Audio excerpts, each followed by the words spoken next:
December 10, 2025.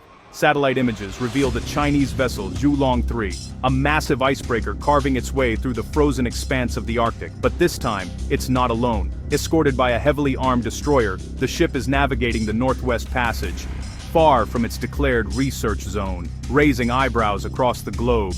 This is no ordinary scientific mission. It's a bold, unmistakable signal. China is now a major Arctic player, determined to stake its claim in the world's coldest theater. The Arctic, once a silent and isolated frontier, is now the world's newest geopolitical hotspot, drawing in nations from every corner of the globe. The ice that shielded the region for centuries is vanishing at an unprecedented rate, transforming the Arctic into a new arena for power, resources, and influence. The scramble for the Arctic is underway, right now, as nations race to secure their interests before the ice disappears for good. In Washington, emergency meetings erupt as military and political leaders grapple with the sudden escalation. In Moscow, the powerful Northern Fleet is on high alert, ready to defend Russia's vast Arctic claims. The Arctic Council's once quiet talks now feel like preludes to confrontation, as diplomacy gives way to tension. Warships, icebreakers, and drones are the new chess pieces on a board that changes with every season, as technology and ambition collide in the polar night. The stakes are enormous. Control of vital trade routes, energy security, and the future of global power all hang in the balance. Old rules are gone. The world is racing to adapt, rewriting the playbook for a new era of competition and uncertainty. This isn't just about polar bears or scientists. The consequences will touch us all, from the price of goods to the stability of nations. Shipping routes may be redrawn overnight. Naval power could shift, altering the balance between East and West. The fragile Arctic ecosystem is at risk, threatened by drilling, shipping, and military buildup. The actions of the U.S., China, and Russia here will shape global security for decades, setting the stage for alliances and rivalries yet to come. The ice curtain has cracked, exposing a new front in global competition, one that is as unpredictable as it is dangerous. The world is watching, holding its breath, as a new Cold War brews at the top of the world, with every nation wondering what comes next. The Arctic is no longer remote. It's the center of the next great power struggle, and its outcome will shape the future for us all. The Arctic is warming at twice the global rate, and the ice is vanishing fast. What was once a permanent, impenetrable shield is now open water each summer. This isn't gradual, it's a radical transformation. The Arctic Ocean is becoming navigable, effectively creating a sixth ocean. This changes everything for military planners and world leaders. Russia, Canada, and the U.S. now face exposed, vulnerable coastlines. Borders once defined by ice are now open to shipping, exploration, and military activity.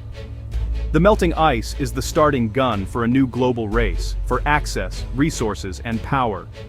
Climate change's tragedy is also its paradox. It's opening a new frontier for competition. The Arctic has moved from the world's periphery to the center of the great power chessboard.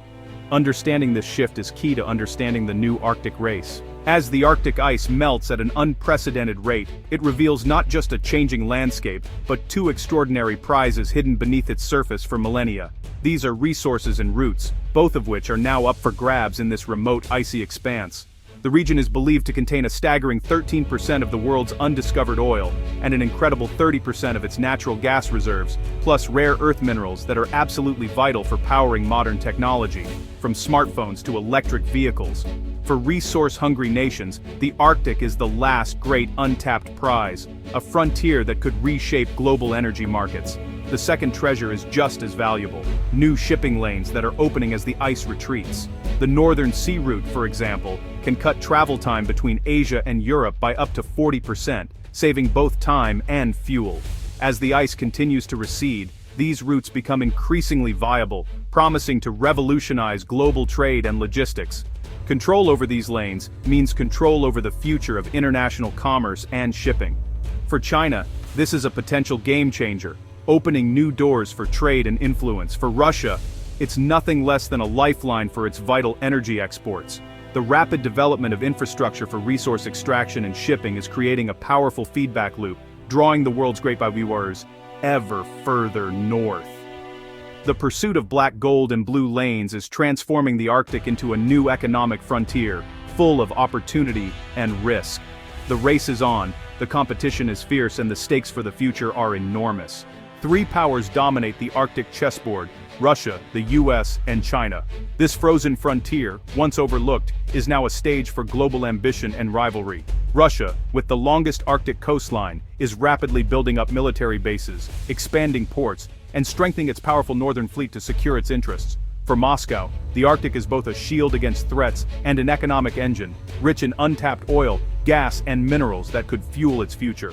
The U.S., once slow to react, is now ramping up its Arctic presence, deploying new icebreakers, upgrading bases, and stationing advanced jets in Alaska to project power and protect its interests. China, with no Arctic territory of its own, calls itself a near-Arctic state. It's investing heavily in icebreakers, scientific research, and infrastructure projects stretching from Greenland to Siberia. Beijing's Polar Silk Road is a patient, multifaceted push for influence, seeking new trade routes, resources, and partnerships in the region. Russia defends its dominance, the U.S. reasserts its power, and China maneuvers for a seat at the table, each nation pursuing its own vision for the Arctic's future. Every move triggers counter-moves, escalating tensions, and fueling a new era of strategic competition in these icy waters. Freedom of navigation operations challenge territorial claims. Chinese investments raise alarms among Western nations, sparking debate and concern. The Arctic is now a high-stakes arena where every action is watched and answered, as nations test each other's resolve and intentions. The balance of power here could reshape the world, making the Arctic one of the most consequential frontiers of the 21st century. The Arctic demands specialized technology, icebreakers, ice-hardened warships, and advanced surveillance. Russia leads with over 40 icebreakers, including nuclear-powered giants. The U.S. is racing to build new polar security cutters to close the gap. Submarines are being upgraded for stealth and navigation under shifting ice. Drones, satellites, and over-the-horizon radar are essential for monitoring this vast, remote region. Building Arctic bases is an engineering challenge. Melting permafrost threatens infrastructure. Russia's network of bases gives it a logistical edge. The U.S. and allies are scrambling to catch up.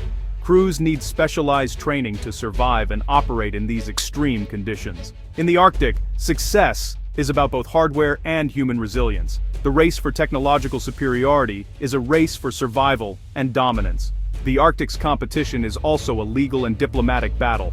UNCLOS lets nations claim vast Arctic zones, but overlapping claims, like the Lomonosov Ridge, fuel disputes. Key shipping lanes are flashpoints. Canada claims the Northwest Passage. Russia controls the northern sea route. The U.S. and others insist these are international waters, conducting freedom of navigation operations to challenge claims. 7 of 8 Arctic states are NATO members, boosting Western cooperation. But China's influence complicates alliances. Joint military exercises send signals, but more players mean more risk. With rival warships and subs operating in close quarters, the chance of accidents or miscalculation is high. A single incident could spiral into crisis. Clear rules and communication are vital to prevent conflict. In the Arctic, law and diplomacy are as crucial as military might. Beyond geopolitics, the Arctic's dangers threaten everyone. The region's remoteness and lack of infrastructure make accidents catastrophic. Rescue could take days. Oil spills in ice-choked waters would be devastating and nearly impossible to clean up. Black carbon from ships accelerates melting, creating a dangerous feedback loop. Invasive species and noise pollution from increased shipping threaten fragile ecosystems and marine life. Environmental risks cross borders. An oil spill or shipwreck affects all Arctic nations. Military buildup can't address these shared threats. International cooperation on safety and environmental standards is urgent. The Arctic's greatest adversary may be its own unforgiving environment. Survival here depends on working together. The world faces a choice at the top of the globe. One path leads to conflict, militarization, and a fortified frontier. The other offers cooperation, stewardship, and shared governance. The Arctic Council has shown collaboration is possible, but it requires vision and trust. The U.S., Russia, and China must step back from the brink and invest in joint solutions. The goal: manage the Arctic wisely for all humanity. The ice is melting, but the future is unwritten. Will the Arctic become a new arena for conflict, or a model for global cooperation? The world is watching.